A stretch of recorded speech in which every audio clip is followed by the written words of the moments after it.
Mount Sinai, the Israelites camp where there's no water. Moses goes up to a distinct rock and strikes it with his rod, and miraculously, water pours forth for his followers. The historian Josephus said that the split rock could still be seen in his time, and it was so big that it could not have been moved. Is it possible that this split rock still remains today, testifying to the accuracy of this story? The answer is yes, and it is stunning.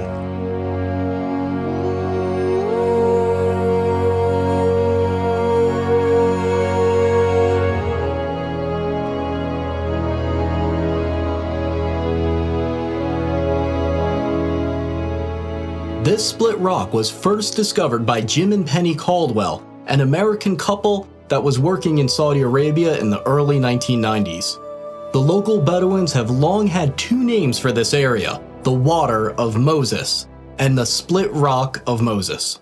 This split rock is on top of a 100-foot hill and is somewhere between 40 and 60 feet high.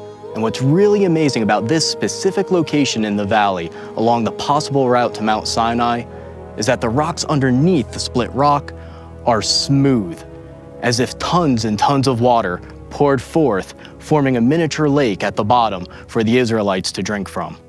If you have a relationship with a local, they'll tell you that this area is related to Moses, but the Bedouins that live here will try to keep you out. We saw this firsthand as we were chased out of the area. Okay, so we are flooring it. We're gonna see if this guy follows us. We heard 2 gunshots. This guy's like, doesn't really want to party.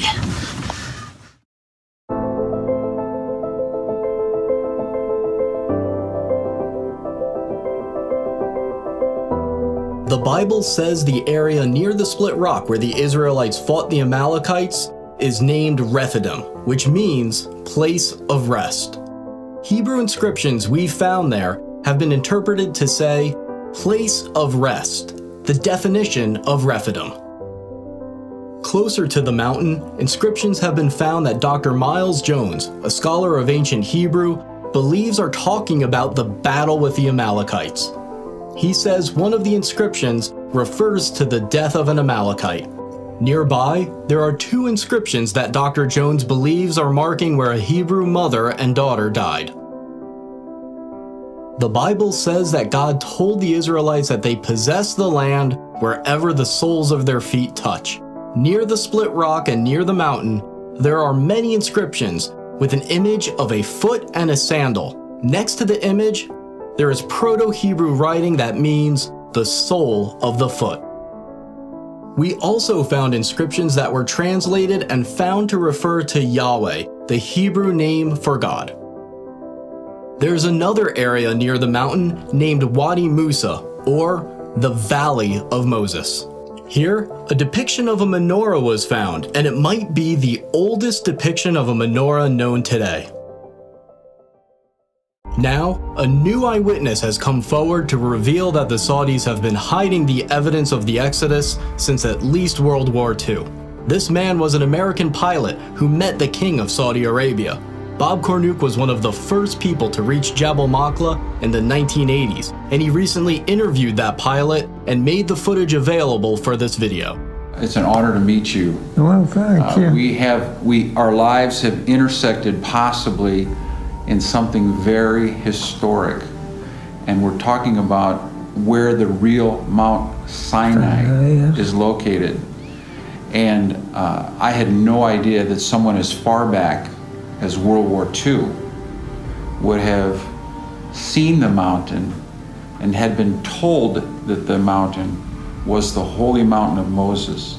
Did any of the Muslims tell you that that was a holy mountain? Oh yes. I guess everybody in the military knew it was holy.